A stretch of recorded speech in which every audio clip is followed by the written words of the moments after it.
এখনো অব্দি বড় অফিসের পাশে রাস্তা তৈরি হলো না কেন? তৃণমূল সরকার বেহাল রাস্তায় জমা জলে মাছ ছেড়ে ও বৃক্ষরোপণ করে বিক্ষোভ কুলটি ব্লক কংগ্রেসের। বিক্ষোভকারীদের অভিযোগ, এলাকার বিভিন্ন রাস্তাঘাট বেহাল হয়ে পড়েছে, সমস্যায় পড়ছে নিত্যযাত্রীরা। এমনকি বেশ কিছু রাস্তায় অ্যাম্বুলেন্স নিয়ে যেতেও নাজেহাল হতে হচ্ছে স্থানীয়দের। এই অবস্থায় এলাকার বিভিন্ন রাস্তা মেরামতি ও ড্রেনেজ ব্যবস্থা ঠিক করার দাবিতেই কুলটি ব্লক কংগ্রেস এদিন রাস্তায় নামে।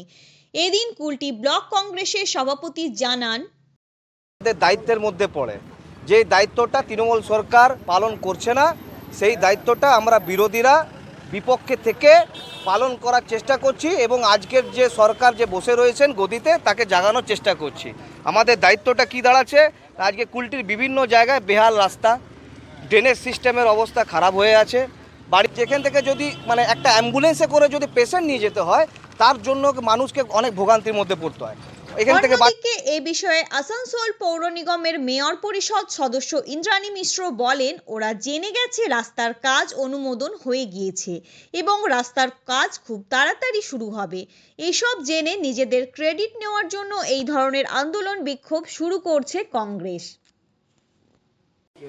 দেখুন, আসলে ওরা জেনে গেছে যে ওই রাস্তাটার কাজ স্যাংশন হয়ে গেছে, তার জন্যই ওরা বিক্ষোভটা করেছে ক্রেডিট নেওয়ার জন্য।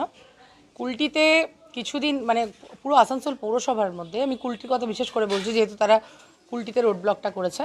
প্রতিটা ওয়ার্ডে আরএসপি ফান্ডের লক্ষাধিক টাকা, 10 লক্ষেরও বেশি টাকা করে স্যাংশন হয়েছে এবং বিভিন্ন ওয়ার্ডে কাজ শুরু হয়েছে। যে যার যেখানে যা পেন্ডিং কাজ, রাস্তা হোক ড্রেন হোক, কাজ শুরু হয়েছে আরএসপি ফান্ডের থেকে এবং সেই টাকার পরিমাণটা হিউজ। এবার কংগ্রেসের কর্মীরা সে সমস্ত হয়তো খেয়াল রাখে, ধ্যান রাখে যে কর্পোরেশনের কি কাজ হচ্ছে। যেখানে টাকার স্যাংশন হয়ে গেছে, রাস্তার কাজ শুরু হবে, তার আগেই তারা সেখানে একটা প্রচার পাওয়ার চেষ্টায় এরকম আন্দোলন করে যাচ্ছে। ওটা কোনো ব্যাপার না। দীর্ঘদিন